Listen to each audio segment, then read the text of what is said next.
Well, for more, let's speak to our Brussels correspondent, Dave Keating. Hello to you, Dave. Tell us more about why this trip is ruffling so many feathers where you are.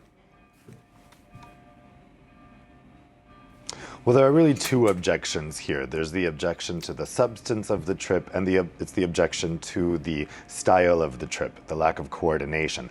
On the substance, there's concern that Germany is just trading one dependence for another, so that while Germany is saying we've learned our lesson from becoming over-reliant on an unreliable partner, Russia, they seem to be rushing headlong into a new dependence on China, which shares many of the same common traits of Russia, and particularly in unreliability. Now, Olaf Scholz tried to address these concerns earlier this week. He penned an op-ed that ran in Politico where he defended his decision to go to China, saying he is not in favor of a disengagement policy with China, that it's important that Europe maintains business ties to China because it's very, very important for Europe's economy.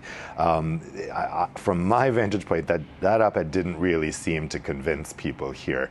And we saw definitely the grumbling here in Brussels about this trip really heighten over this week, not dissipate. The other concern is that he's not coordinating this with Europe. This is part of a larger concern where people here feel like Olaf Scholz is pursuing a Germany first policy at the expense of Europe, and that he's not coordinating with European partners like his predecessor Angela Merkel did. And in particular with this trip, in previous EU-China summits, that there was always an attempt to avoid these kinds of bilateral exchanges and try to coordinate this relationship at EU level. And the last time there was such a big high-level meeting, French President Emmanuel Macron actually joined Angela Merkel, and they met the Chinese leader together. Apparently, this time the French side did float this idea, but it was rejected by the Germans. Scholz wanted to go alone. The thinking is that perhaps that's because Scholz was worried that Macron would push some of these human rights issues too far in Beijing and embarrass Germany, maybe puts German business interests in jeopardy, though it's not really clear why Germany would have rebuffed that offer. But this is the other side of the coin here, that this bilateral relationship seems to be coming at the expense of Europe's wider concerns. And of course, if Europe acts together in its relations with China, it has a higher authority, a greater leg to stand on when pushing these human rights issues. And so from this visit that he's had today, it doesn't appear that Scholz really pressed these human rights issues very hard. Yeah, and Dave, maybe there's a lack of patience or tolerance in Brussels because there has been some general discontent over Germany, hasn't there? What are the other issues? Yeah, this isn't coming in a vacuum. This is in a wider context of discontent with Germany, especially over energy issues. So as they've been debating what to do to respond to the energy crisis, there are about 15, 16 countries who want to see the EU cap the price of gas. There's a couple different ways to do this. Germany is resolutely against this.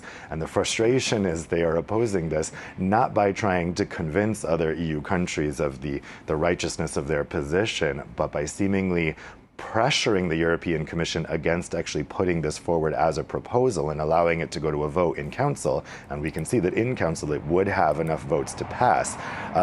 So this type of attitude is really angering people here. Germany is also resolutely opposed to this idea coming from France, Italy, and Spain of having an EU-wide energy bailout, energy recovery fund funded by joint EU debt. There was huge anger here when Scholz went ahead on his own and unilaterally created a 200 billion euro self-bailout for German businesses and consumers. That's such a huge amount of money. It could destabilize the EU economy, ruin the level playing field, and basically give German businesses a leg up over other European businesses because they're receiving all this money from the government. Other countries in Europe said, no, we need to do this at EU level to maintain the level playing field. Germany has said, absolutely not. So I have to say, I've been here for many years, since 2009, covering EU politics. I have never seen such widespread anger with Germany, and that includes during the debt crisis, during those difficult years from 2010 to 2012, because this anger is widespread. It's coming from everywhere, not just Southern Europe. Even Germany's partners in Northern Europe, who generally agree on a lot of these stances with Germany on the gas price issue, on the joint debt issue, are frustrated that Scholz is approaching all of this so ham-handedly, that he's not reaching out, that he's not consulting European partners. And I keep hearing over and over, especially from those Northern European countries, that they really miss Angela Merkel. All right, Dave. Thank you very much. Dave Keating reporting from Brussels.